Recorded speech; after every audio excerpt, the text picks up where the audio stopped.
Also involved in local authority as she is director at Bradford City Council in Safer and Stronger Communities. So she has a perspective of the workings of this organization, as there are people out there through those cameras, which I meet in 07. They might wish to know, so in a very few minutes, Selina would give an insight of what this organization is doing and why, and how it relates to, or how it works together with efforts by local authorities in an ethnically and culturally and religiously extremely diverse city such as hers, which is Bradford. Selina, the floor is yours. Thank you. Thank you, Geza. As Geza said, I'll try and give you a brief overview of ICLS and its practical application in a multicultural, multiracial city like Bradford. Bradford has over 65 languages spoken within the district. We have a very young population, so many of the factors that you mentioned, these are challenges that we face as a district. And in 2002, we had public riots, disturbances, which put Bradford and the UK in the international media. And at that point, soon after that, we ran our very first ICLS seminar with 18 individuals. And the beauty of ICLS and the experience that we've had is that we've actually taken young people who would never ever come into contact with each other to learn about dialogue, to learn about the other perspective, to learn about the other and overcome some of the fear that we have about the other, and to challenge each other, but also channel the frustration, the ideas, the creativity into a positive action at a very local level. And what we've seen over the last 7 years, we have over 120 individuals who've gone through the programme of ICLS in Bradford, and as a district, as a council, we can see the benefits of equipping young people with the skills of facilitation, the skills of dialogue, the skills of understanding how to use the levers in the district, the political levers, as well as understanding local community dialogue and challenges, and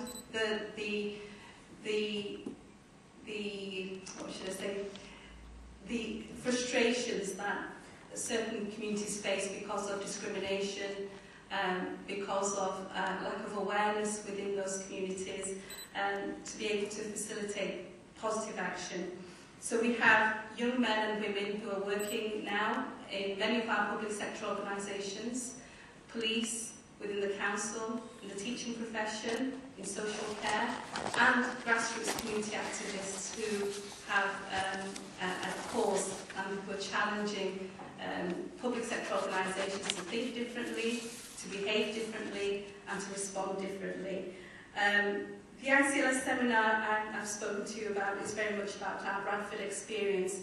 The ICLS has also been run in Rotterdam, in Rome, in Lyon. We've gone further afield to Indonesia and to Pakistan. So places where there has been conflict, and conflict presents itself in very different ways. Some of it's ethnic conflict, some of it's religious conflict, some of it's about conflict, about resources, and how we learn to live well together. So, as you've described, the challenges we face in Europe are multifaceted.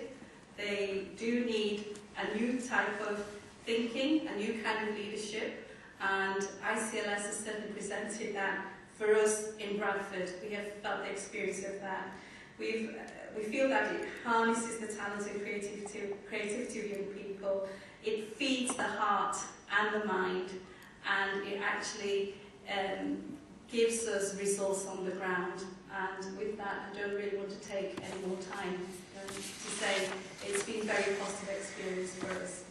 And I'm not speaking here as somebody who's involved in ICLS, I'm speaking very much in the view of someone who's been involved in Bradford. That's on a very local level. On a wider impact and relevance for today's world.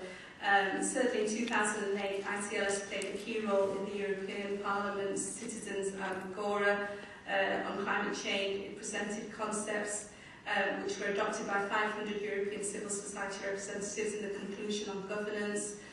These included the concept of good governance of climate change, that is including citizens, mobilising citizens, and the concept of climate protection, and also in terms of as an instrument of intercultural peace building, and I think this is key to this.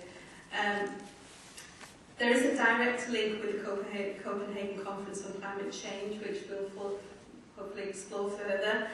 And in 2009, the ICLS was one of the winners for the Marketplace of Ideas of the United Nations Alliance of Civilizations, and the second forum in Istanbul, where a plenary session, a presentation was made about the ICLS's international and close cooperation, which emerged with the United Nations of Civilizations, Alliance of Civilizations. So there's an international recognition for this model, and this is a fantastic opportunity to celebrate the new leaders who are emerging across Europe, and hopefully we'll hear more about that.